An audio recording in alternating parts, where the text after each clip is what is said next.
que resolverá las preguntas. El interés en infraestructura sigue al ritmo de la demanda real en México. Está haciendo lo suficiente en México para promover la participación del sector privado, y que moderará Alejandro Padres, abogado de desarrollo y financiamiento de proyectos de Shearman & Sterling en Nueva York. Muchas gracias, Carlos. Buenos días a todos, gracias por estar presentes hoy. La idea de esta mesa redonda es dar pues una breve reseña de lo que es el desarrollo de infraestructura en México y las necesidades que presenta, ¿no?, este sector. La idea es que vamos a abrir a preguntas y respuestas la mesa redonda, no sin antes dar una pequeña presentación y breve reseña de los panelistas. Antes que nada más quisiera agradecer su presencia, agradecer el patrocinio por parte de Goodrich y Asociados, Shearman & Sterling, Howard Steinberg, quien estuvo muy al frente de la organización de este evento junto con Carlos Morán, y luego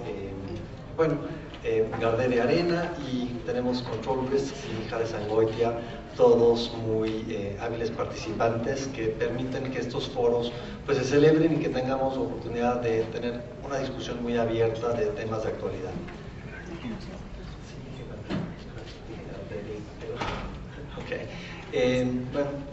Como debe ser, voy a presentar a los panelistas, empezando primero por las damas. Tenemos a Liliana Corso, de Manobras, Mark Ramsey, de Macquarie, y aquí al Jesús Rodríguez Dávalos, del despacho Rodríguez Dávalos. Liliana, si gustas dar. Gracias. Soy Liliana Corso, soy subdirectora de consultoría jurídica del Banco Nacional de Obras y Servicios Públicos. Es el Banco de Desarrollo encargado realmente de apoyar al gobierno federal en todos estos proyectos de infraestructura de grandes montos de inversión. Hemos trabajado en esto aproximadamente 15 años, y la experiencia que hemos tenido en cuanto a desarrollo de infraestructura para la utilización de energías renovables pues ha ido creciendo conforme ha ido creciendo el conocimiento de este tipo de energías en el país. Se han incorporado al Plan Nacional de Desarrollo y al Plan Nacional de Infraestructura, y Banobras, como un brazo ejecutor del gobierno federal, ha apoyado el desarrollo de estas nuevas energías renovables. Mark, would you like to introduce yourself? Sure. My name is Mark Ramsey. I'm the country head for Macquarie Mexico. We've been operating in Mexico for around about 5 or 6 years, and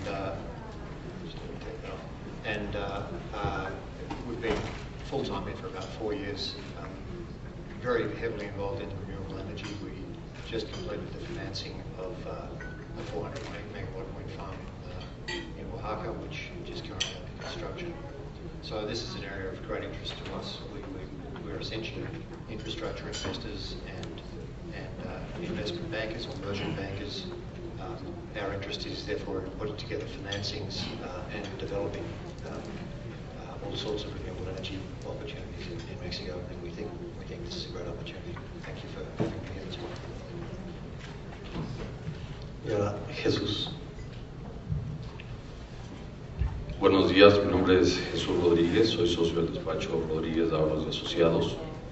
Somos una firma con un poco más de 10 años, especializados en el sector de energía. Nos hemos dedicado desde que se estableció la firma a representar empresas conforme se ha ido abriendo el sector en el país, desde los primeros IPPs, la apertura del gas natural y ahora toda esta nueva apertura en el sector renovable. Hemos participado en el área de renovables, sobre todo representando a clientes en algunos de los proyectos de CFE que salieron a licitación hace un par de años, y clientes que han estado desarrollando parques con energías renovables sustentables, privados para autoconsumo. Muchas gracias.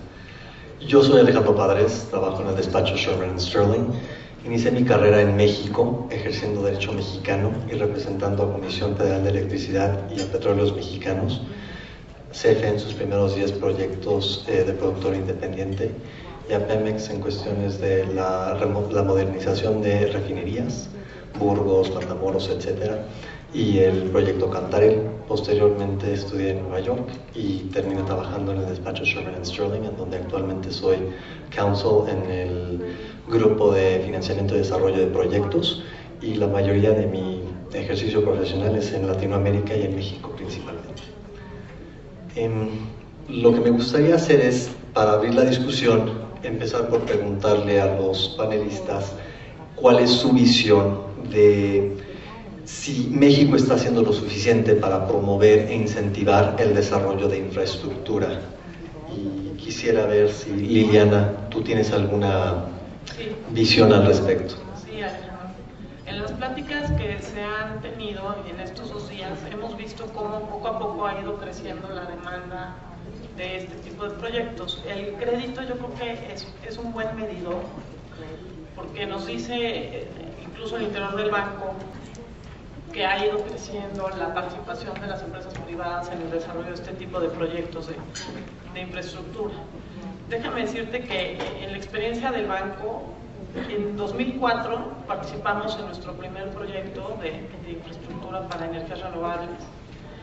De 2004 más o menos al 2007 participamos probablemente en 1 por año. ¿Sí?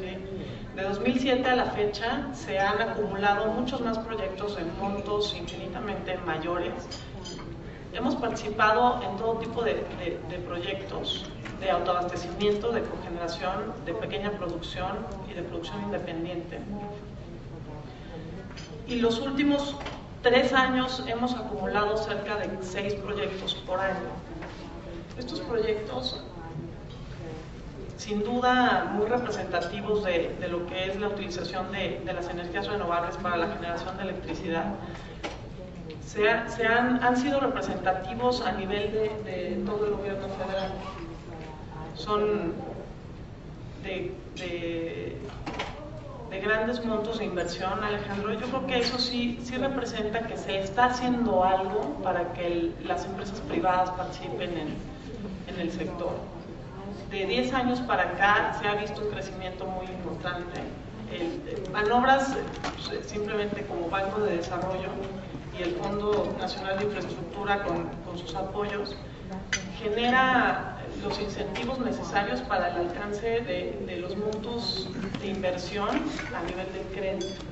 Yo creo que es un buen medidor. Yo creo que sí se está haciendo algo. No sé si se está haciendo lo suficiente, pero sí se ha visto un crecimiento exponencial en los últimos 3 años para la participación y acceso a crédito al desarrollo de este tipo de infraestructura. Okay.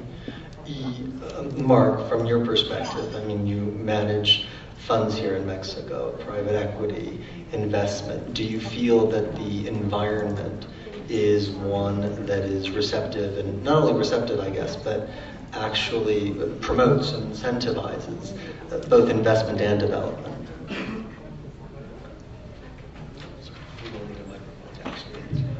That's right. Look, I think the first thing to say about Mexico and renewable energy is that the resource here is just astonishing.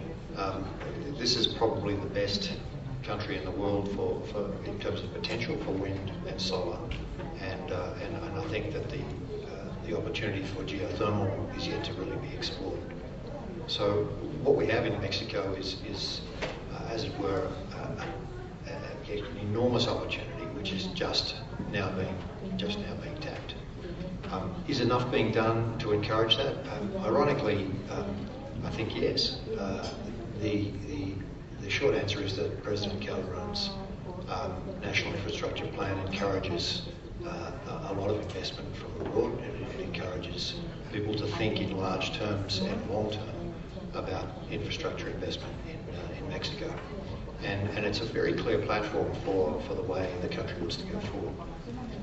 Are there areas that we could be doing better, or that Mexico could be doing better? I suspect there are. But they tend to be niche matters which could be easily addressed. I mean, one of the obvious ones that I've come across, I guess, would be the issue of access to the CFE grid, which at the moment is either contested and perhaps on unrealistic terms or simply not available. But on the other hand, CFE's energy banking systems are very helpful. Banobras and Fonogen play a hugely important part in my mind in encouraging foreign investment particularly, but encouraging people from outside Mexico to look sensibly at investing here. And I think they can continue to do that and perhaps do more, especially as the direction they seem to be moving in is towards more credit enhancement of private investment. So my view is that as a vision, this is probably the most exciting country in the world for alternative energy, and particularly for wind and solar. So I'd like to see those things which are handicapping international investment dealt with. The biggest of those is image. The security issue looms large in the minds of everybody I talk to from Europe or particularly in English-speaking countries. But once that's dealt with, I think that the potential for an enormous flood of investment from abroad is very big.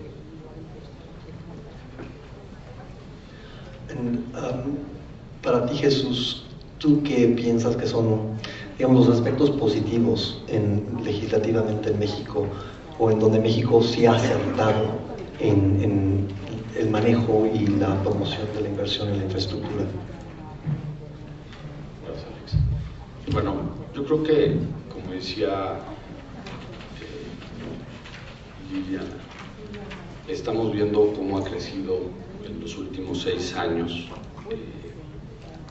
la inversión en proyectos renovables, ¿no? Número uno, del 2006 a la fecha, de haber tenido aproximadamente 2 megawatts en energías renovables, hoy tenemos aproximadamente 900.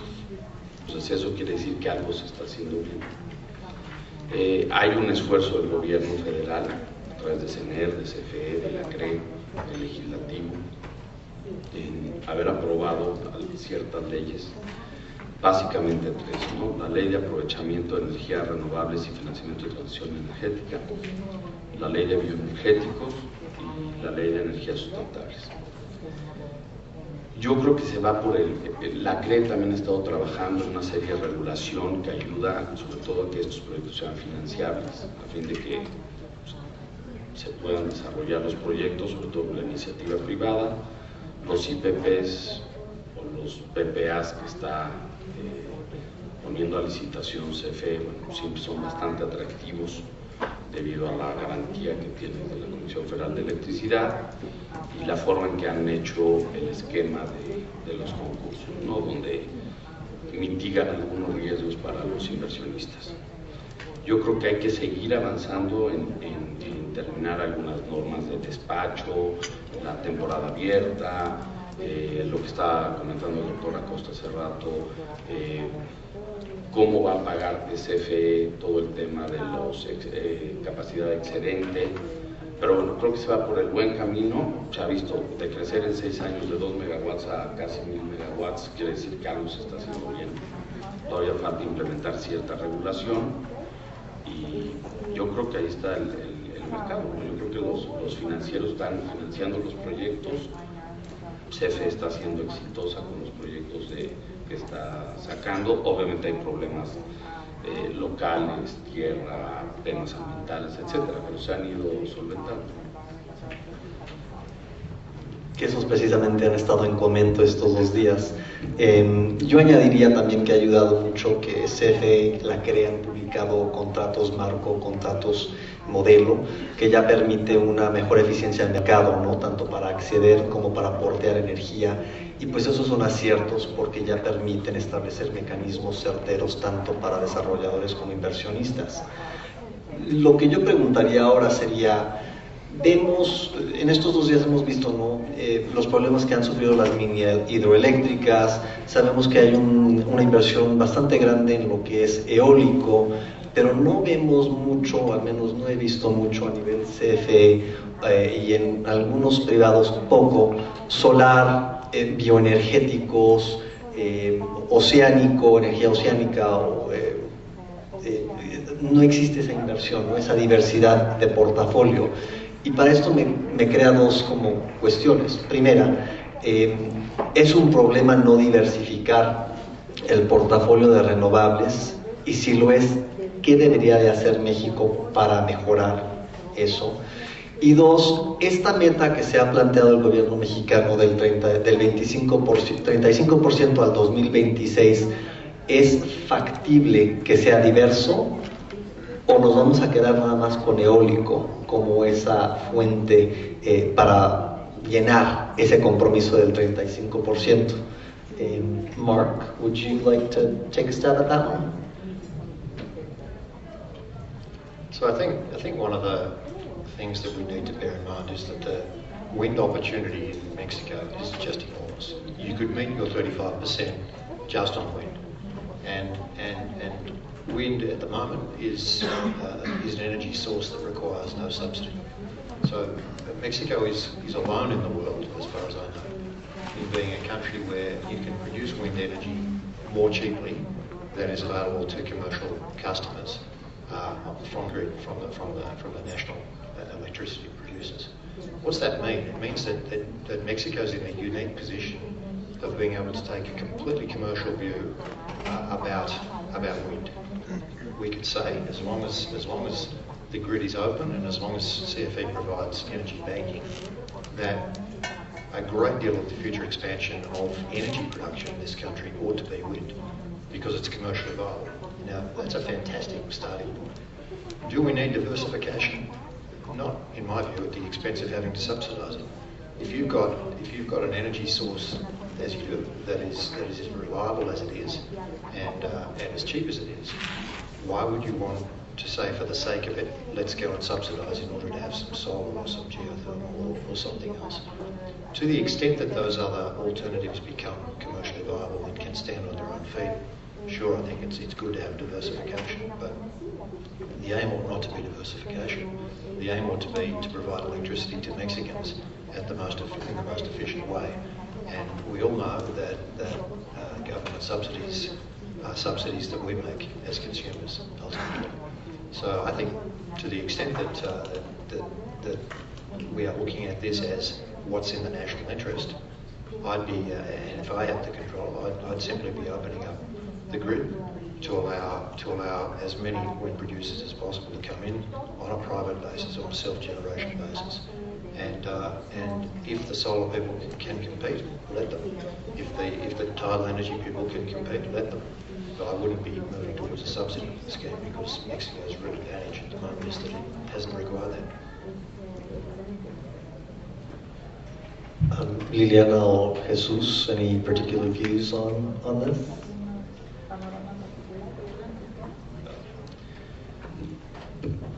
Yo creo que efectivamente lo que más se ha promocionado son los proyectos eólicos. Sin embargo, bueno, es correcto, yo creo que las tecnologías están empezando a ser mucho más atractivas en el tema solar. Hay un estudio de la Asociación Mexicana de Energía Eólica y CENER, que se hizo en el año pasado, a finales del año pasado, nos dice que México, lo que tiene el potencial de México en energía eólica y solar es grandísima, ¿no? También te habla de las reservas de aprovechamiento geotérmico que se tienen. Simple y sencillamente el tema de geotermia, bueno, pues es un tema donde el riesgo de perforar, se estaba platicando ya en la mañana, es bastante grande. Ahora, se han tratado de implementar algunos fondos a fin de mitigar ese riesgo, que yo creo que aún no se han, el gobierno tiene que promocionarlos un poco más.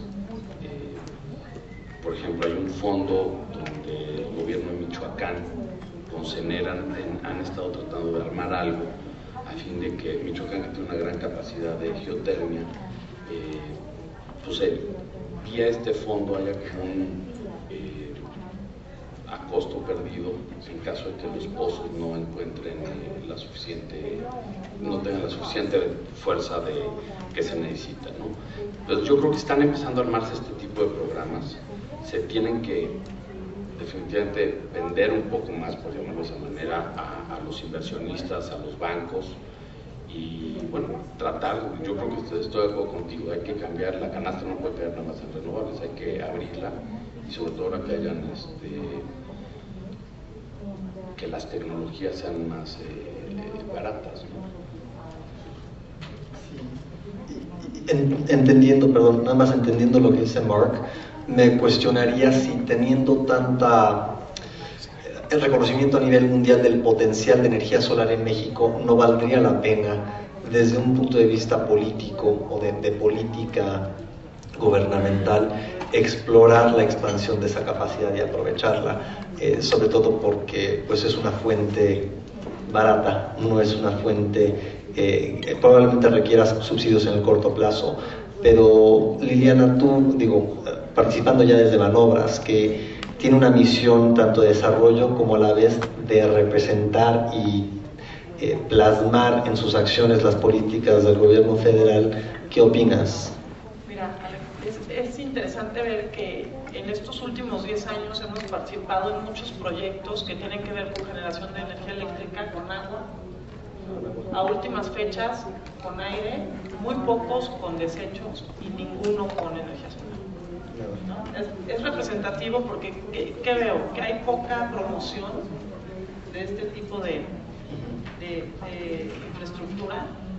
No veo ninguna limitante para acceder a crédito respecto a este tipo de infraestructura, pero creo que también habría que ver qué tan rentables son sus proyectos. Porque obviamente tanto las empresas privadas como los bancos esperamos que regrese el dinero, ¿no? Eventualmente en el mediano o largo plazo.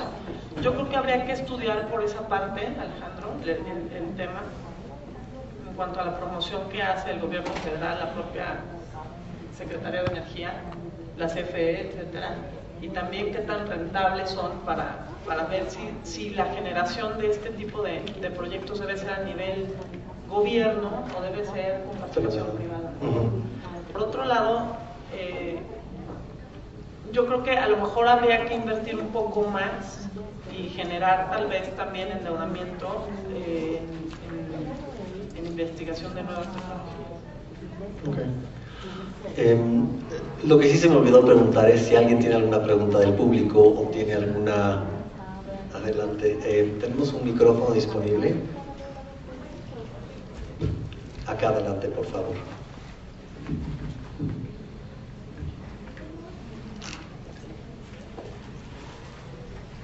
Buenos días.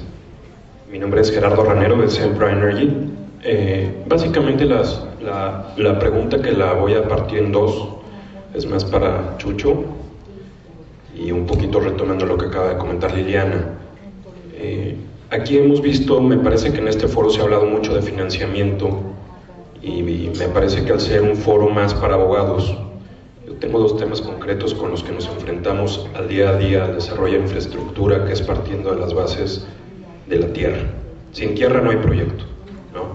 Y yo he visto cómo llegan y se acerca la gente que traen proyectos maravillosos. Hemos hablado mucho también aquí de nuevas tecnologías, desarrollo de tecnologías, si las tecnologías están maduras o no.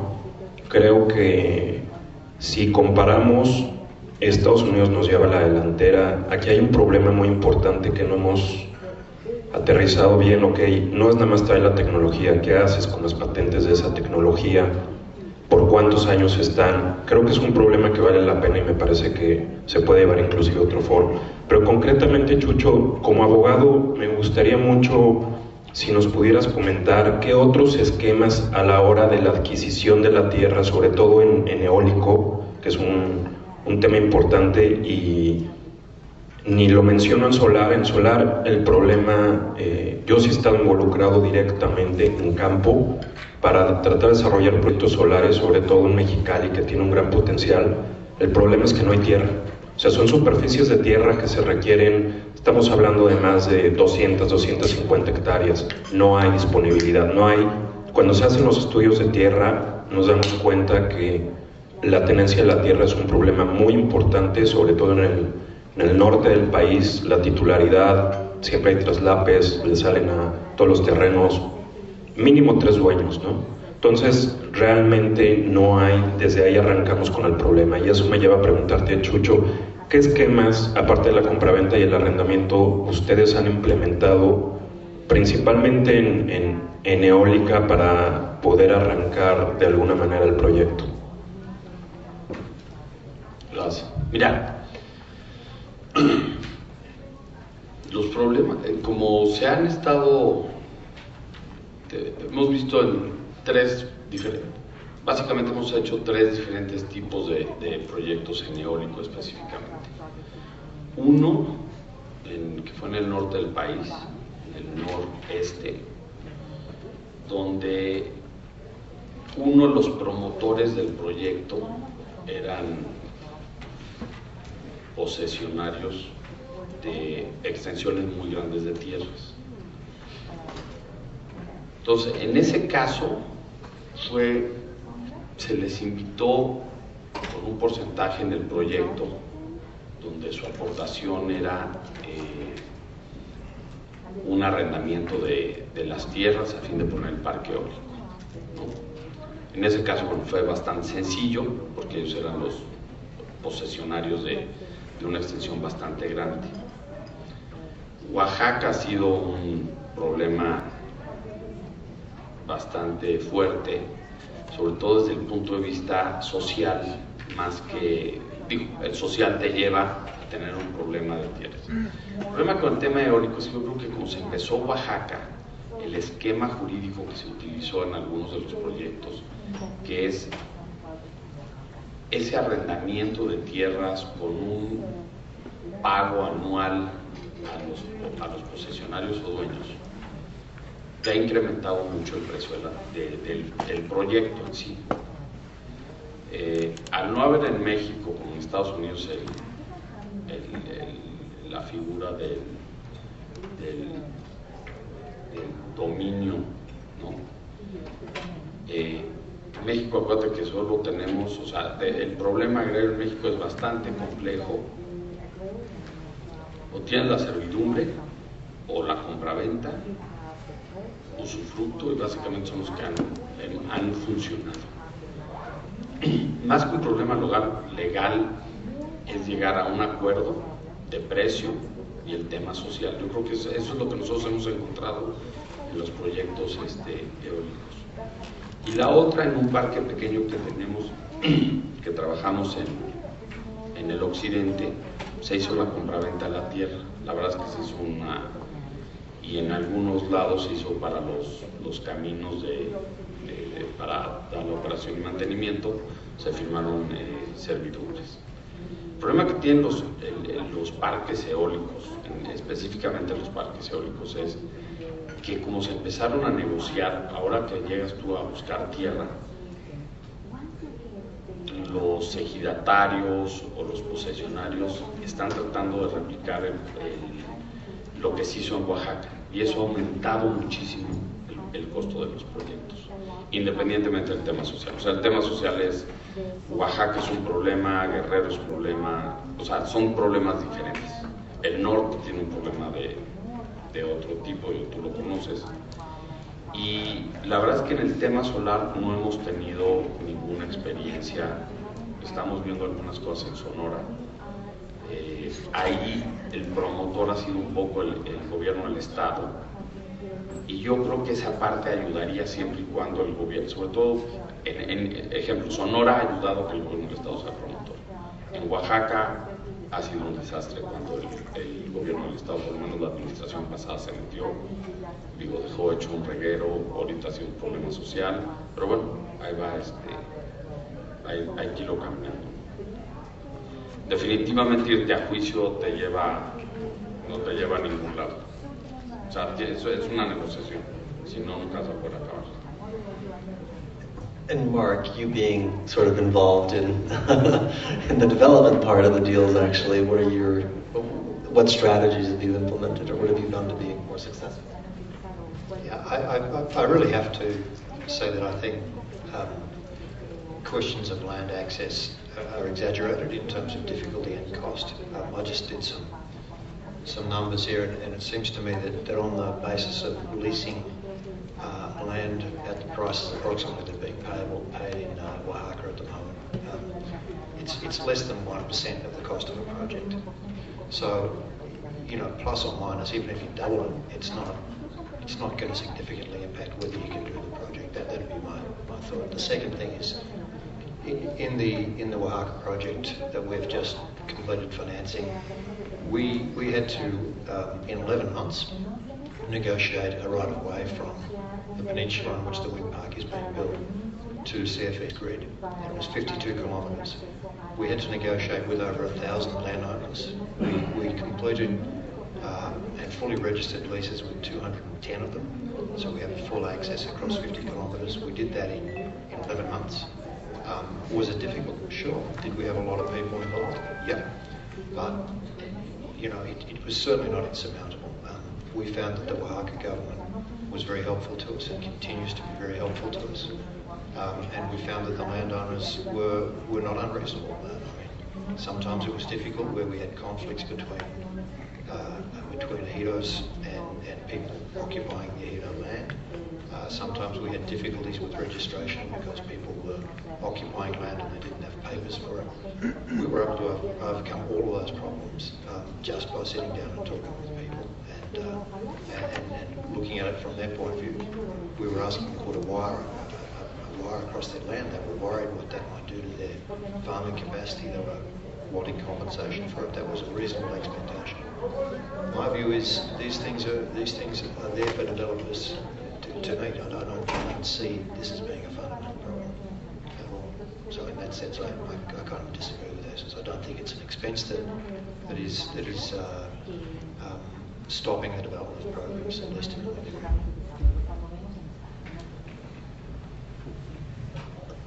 A little bit of sweat equity there, I suppose. We already had a view yesterday on, from a lender's perspective, on land being important, but then also lenders trying to cooperate and find ways in which, even if you don't have full ownership or full access, that there can be workarounds in terms of financing. So it's important to know that lenders are amenable to solutions. Do we have any questions from anybody else in the audience? Yes, right over here.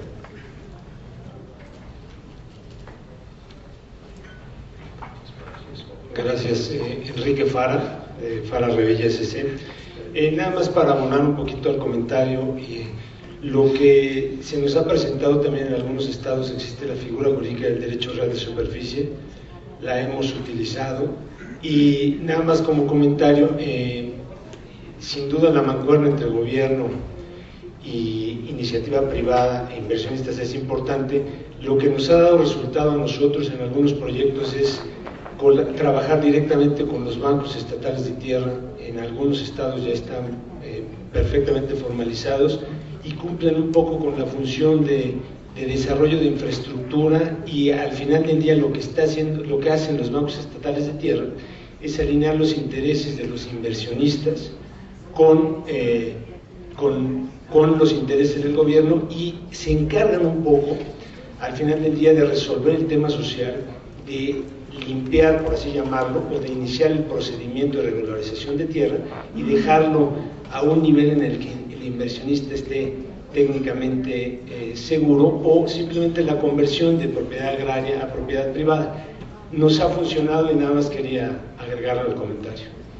Y eso es muy interesante precisamente porque, viéndolo desde el nivel financiamiento, México es ya un país con registros centralizados, ¿no? Que fue la conversión de los registros públicos de comercio, registro público de propiedad y luego registro de garantía mobiliaria, que desde un punto de vista, yo creo que inversionista y también inversionista desarrollador y luego inversionista en deuda, acreedor bancario, son un logro bastante importante en México, porque ya da la certeza jurídica a nivel, por ejemplo, que se obtienen en otros países anglosajones, ¿no?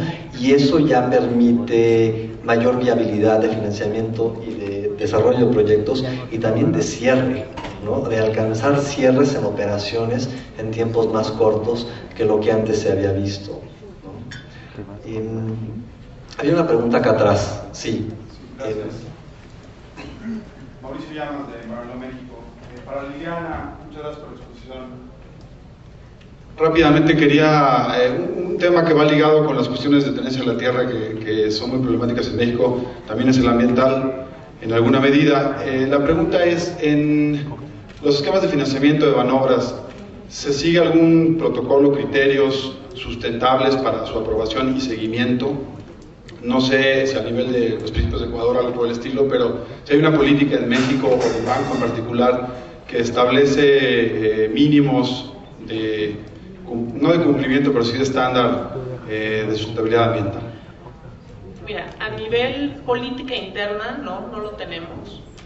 Se ha iniciado a raíz de las últimas 2 administraciones con el protocolo de Ecuador y también con los bonos de carbón, pero es algo que todavía al interior del banco está muy verde. Yo no te podría decir que ya tengamos algo implementado y que vaya de la mano con los proyectos, ¿no? Como una política interna. Y añadiría nada más en términos de los financiamientos, existen por ejemplo IFC o Banco Interamericano que sí tienen esos protocolos que son aledaños a, ¿no?, las legislaciones locales y los principios de Ecuador, que a veces son el coco, ¿no?, de los desarrolladores, pero últimamente buscan afinar o mejorar, ¿no?, las condiciones ambientales. Desde el punto de vista de Banobras, yo creo que el exigir el cumplimiento de las leyes mexicanas en materia ambiental ha sido, al menos en mi experiencia en operaciones crediticias con ellos, la exigencia, ¿no? Y sin calificadores del tipo MAE, etcétera, sino más estricto precisamente por ser agencia gubernamental. Hablando nada más en términos ambientales, el término ambiental siempre ha sido una preocupación muy fuerte, ¿no?, en términos de infraestructura. El impacto es mayor, es significativo, no nada más es a nivel ruido, a nivel contaminación partícula ambiental, sino también, por ejemplo, el restablecimiento o la reubicación de asentamientos humanos. No sé si, Mark, tú puedes hablar un poco de cómo lidian un poco los desarrolladores con este tipo de obligaciones. Sure. I think that anybody who's an investor in a long-term infrastructure project has to take into account that the people who occupy the land and surround the project have to be on site. You need them to be your friends. You also need to make sure that you're not going to degrade the environment in such a way that becomes a reason for people to dislike your project or to dislike your management. So it's really in the long-term interests of investors to make sure that the highest environmental standards are maintained. When we banked when we financed the project in Oaxaca that's being constructed at the moment, it was such a large project. It's $1 billion project. It was such a large project. We needed 9 different banks in order to find the debt to construct it. One of those banks was the Inter-American Development Bank, and they adhered very strictly to the Equator principles. But I think it's also fair to say that all of the commercial banks either adhered to those principles themselves or adhered to something equivalent to them. And the reason is the same. They know that the long-term security of their debt, of their investment in the project, depends on not having arguments down the track in a year or 5 years' time about whether you've done the correct thing environmentally or whether you've done the right thing socially. So all of those issues have to be dealt with by the developer prior to financing. And in my view, maybe it's more true of really large projects, but my experience is that at least in the really large projects, it's essential that you get the environmental and social things right. Otherwise, you just can't bank it.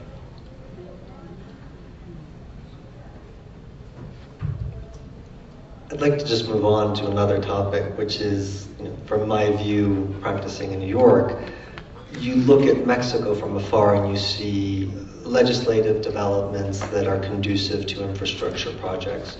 You see the creation or the furthering of the mission, if you will, of Banobras to properly participate in all these internationally financed projects. And so Banobras is appearing side by side with other lenders. But then the creation of a fund, an infrastructure fund, FONAVIN, where Mexico, I think, to put it colloquially, puts its money where its mouth is and invests in these projects and promotes them. I think these are all really great tools, but I'd ask the panel, is there anything else that needs to be done, or is there anything missing? Do these pieces fit together, or are there, as we've seen, maybe structural problems that prevent them from working well together? Liliana, would you like to?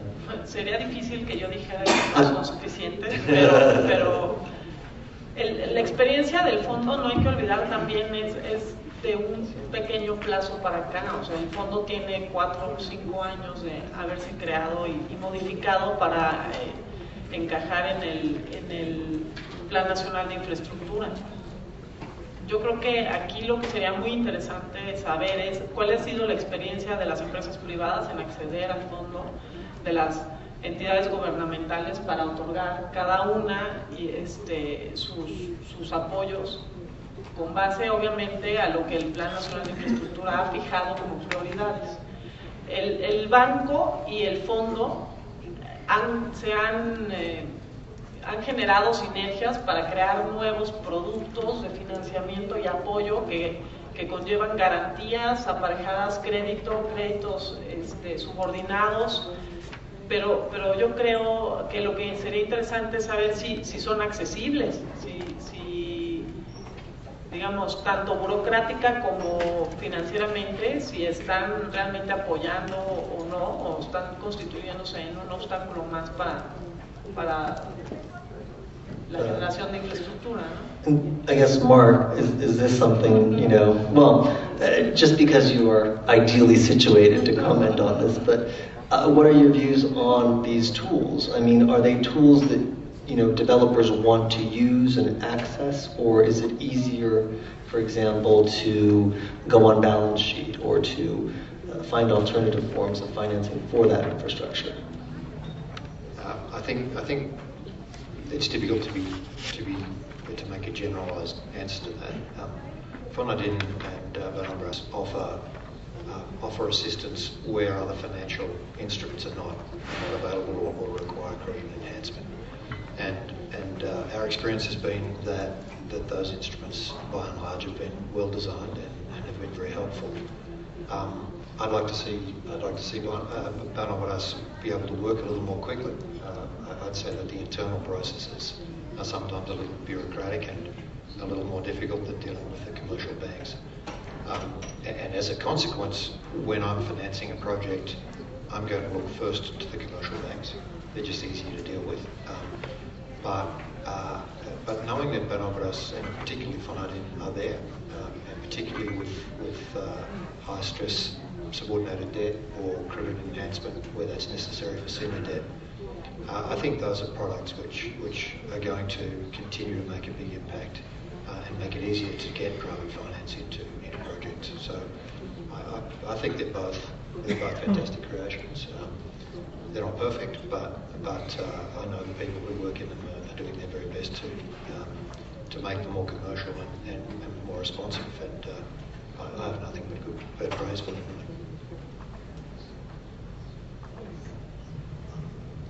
And Jesus, I guess, in addition to sort of these land issues we've identified, the environmental compliance matters relating to infrastructure, are there any other legal impediments or structural problems that you can identify that developers should be keen or aware of going into projects in Mexico? No, la verdad, yo creo que hay un marco regulatorio que ya está establecido, que ha sido, como dijimos, todo es mejorable. Estamos viendo los resultados, efectivamente, desde el punto de vista regulación. Yo creo que tenemos que ahora que bajar al segundo nivel, que es ciertos reglamentos, terminar la Comisión de Nueva Energía, terminar ciertas directrices, acabar de transparentar los contratos con la CFE, hacer más viable que los productores, sobre todo los privados, puedan vender capacidad excedente a la Comisión Federal de Electricidad. No estoy seguro si todavía estamos preparados para volver a tocar el tema de abrir el sector eléctrico a México. Esa discusión ya se tuvo hace unos años, pues yo creo que se tiene que seguir moviendo en ese sentido. Hay ciertos temas, sin duda el tema de las tierras es un tema importantísimo, no solo en temas de renovables, en tema de ductos, cualquier proyecto de infraestructura, el tema de tierra siempre es un tema importantísimo. Lo dijiste hace rato, es bastante interesante oír que los financieros se pueda pensar en alguna estructura para ir cerrando rápido los financiamientos. Y si hay algunos temas que se tienen que trabajar, sobre todo en el tema de hidros, yo creo que hay que revisar el marco jurídico de las concesiones que CNA da. Por eso yo creo que no hemos visto más hidros en México, que es un tema con la CNA. Ese creo que es un tema que se debería estudiar más. ¿Y digamos, en términos de tierra, por ejemplo, que siempre es un problema, algún estado que en tu experiencia tenga un sistema ya implementado, un registro que funcione bien, que tiene menos asperezas que más?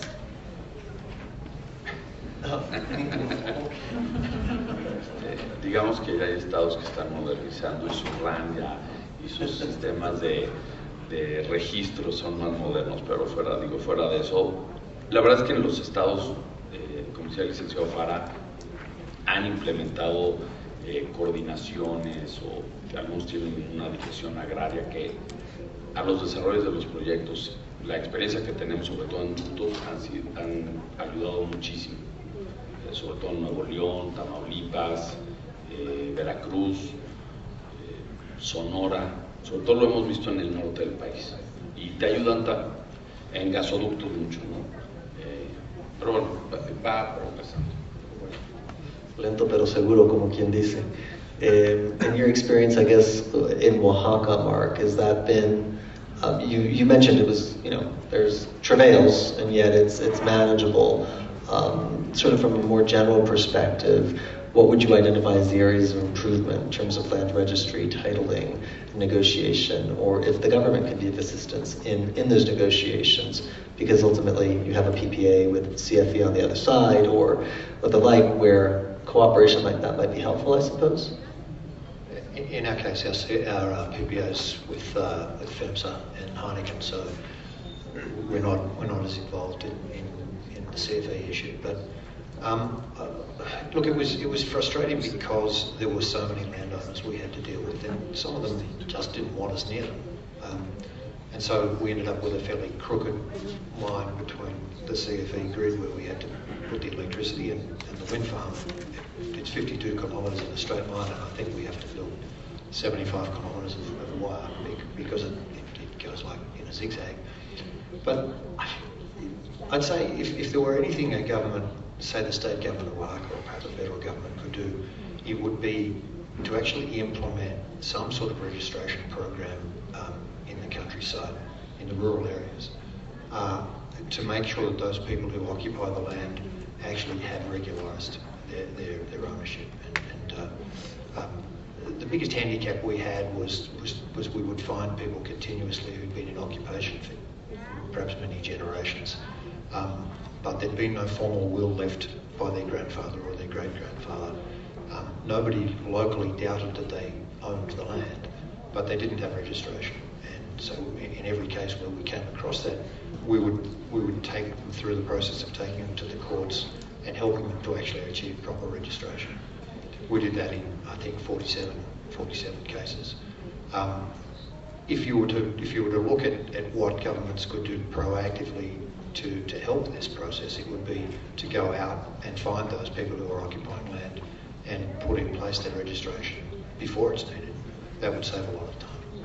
Apart from that, I think in the road sector, which we also work in, it's a little off topic today, but the issue of obtaining rights of way, and this would obtain for pipelines as well, the issue of obtaining rights of way can be very clumsy, and more often than not in Mexico, governments leave it to the private contractors to obtain that right of way.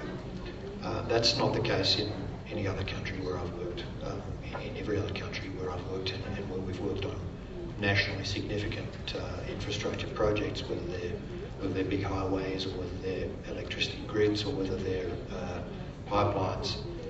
The government, before it tenders it and gives the concession to the private sector, actually obtains the right of way and just hands it to them. Now, I think that not doing it that way gives a great deal more uncertainty to the potential investors, because if I'm an investor, I'm saying, well, what if the last kilometre of my 200-kilometre road, what if I can't obtain it? What do I do?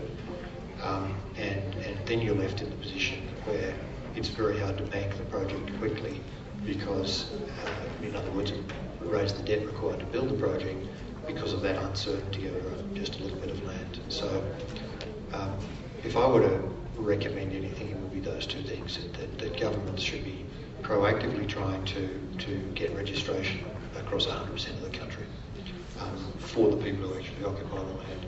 And the second thing is where the government is tendering projects to be built by the private sector, that they obtain the rights of way themselves before they tender it. At one point, early on in the IBP program, CFE was very dedicated to doing that and getting the land rights and giving bidders options. I don't know if anybody has any more questions. I think we've been notified that it's about time to wrap up, so I see there's an avid individual back there who has a question. This is a question for Mark. One of the things that we see a lot is, there's a tremendous amount of investment in infrastructure globally that is being channeled through private equity.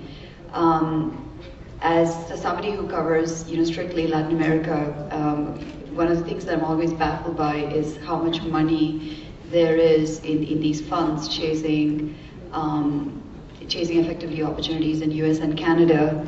And I think you guys have obviously done a brilliant job in not only capturing that business, but also having a dedicated fund for Mexico and trying to capture the value here. So I'm just curious in your experience as to why do you see that you are one of the, Macquarie Group is in the minority here, and in a good way, and I'm sure that's working to your advantage in terms of chasing deals south of the border. Yeah, thank you. I can only guess as to why other people are not doing what we're doing. My guess would be that there are a lot of projects available in AAA credit countries, and it's easier to do them.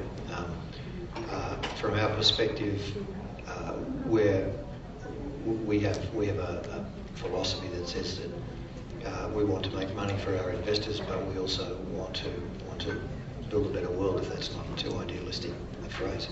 And so we're anxious to keep working as we do in places like Mexico and Africa and India and South America and places that need development. It's not quite true, though, to say that other people are not involved here. There are some multinational funds, private equity funds investing here. Would I like to see more? Absolutely. I think even though that's competition, for me, it brings credibility to the market. If there's a single thing that Mexico could do to encourage that more, it would be to introduce more certainty into its bidding processes. At the moment, the single thing which investors who have a choice look for is what they want to do is avoid having to spend millions of dollars on a bid process, only to find that at the end of that, the bid doesn't go ahead or it's not awarded transparently. I think the transparency issue is fine in Mexico, at least at the federal government level. But what is not fine is certainty, and we've seen over and over again SCT and other government departments delaying the awarding of bids or delaying the receiving of bids for projects. And that, what they don't realise is that costs people like us a lot of money, millions of dollars. If I have a date that says I have to bid for something on the 1st of July, and then a week beforehand I'm told it's gone to September, I might have a team of 20 people I have to keep employing for another 3 months to do what I'm already ready to do. And that's unfair and unnecessary, I think. It would be a good thing to see that change. I don't know if that answers the question, but you know, this country's just got so much opportunity for private investment in infrastructure, and there's just such an opportunity for the country to benefit from that in every sector, in water, in renewable energy, in roads and transport. It's really only a question of the various arms of government getting their execution right. I think the law is pretty good, but getting the execution of these processes right, and we'll see a flood of investment into this country in the next 10 years if that happens. If we don't have any more questions from the audience, I'd like to, just one more poll? Okay. I'd like to thank our panelists this morning for their participation. I know that ANADE has prepared some certificates of acknowledgement to thank them for their participation. I'd like to thank them personally as well for a very clear and interesting explanation as to where the status of infrastructure is in Mexico. So thank you everybody very much, and thank you Liliana, Mark, and Jesus.